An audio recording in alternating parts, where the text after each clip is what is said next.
Uh, Hello, it's Zachary Holtzworth, and I'm going to start to talk about uh, an organizing event that I took part in and that I was very proud of.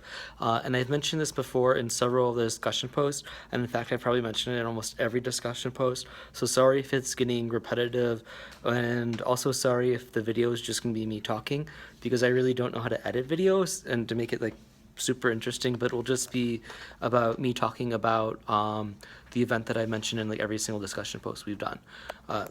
So as I mentioned before in discussion post, the organizing event that I'm most proud of is stopping the implementation of SB 1882 from coming to my district.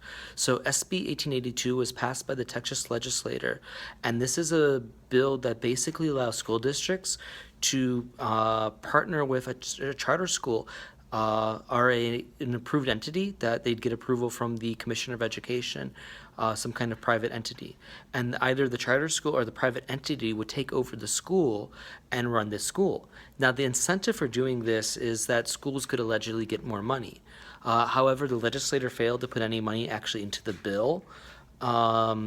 And so that's why throughout the state, several superintendents have been trying to implement this, but it was very dangerous.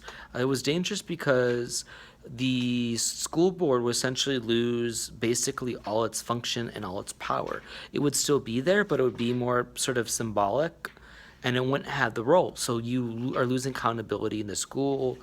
Uh, and the schools would be taken over, like I said, by a charter school or some kind of private entity, and they would basically, according to the law and the commissioner's interpretation and ruling of that law, SB 1882, they would have basically sole authority to determine everything imaginable about that could take place in the school. So they could determine who gets hired, who will be fired. They'll determine the curriculum, the calendar, the length of the day, what extra programs teachers may or may not have to do. And the Chapter 21 rights, which are basically your rights to things like as duty-free lunch, review, like kind of like if you're going to be fired or the principal wants to get rid of you or fire you, they have to go through like certain like due process procedures. All those could have been taken away if this was implemented. And I and the other union members didn't think that this was in the best interest of the school district, and nor did a lot of other teachers after the union helped survey them. So I'm going to now we're going to talk to one of my uh, colleagues here, Jose Gomez, and he's going to tell you why he was concerned about Empower Ed. Hi, my name is Jose Gomez, and I'm a social studies teacher here at TSTEM with my colleague, Mr. Hosworth. So, one of the things that was really concerning to me regarding the bill was that I really fear that I would lose my job here as a teacher at this campus, which has been nothing but great to me.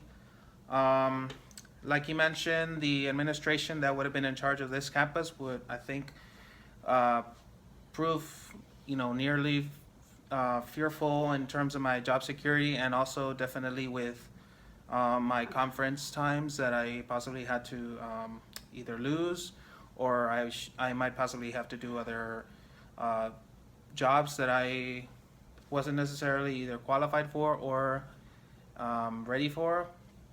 So I was definitely scared of that.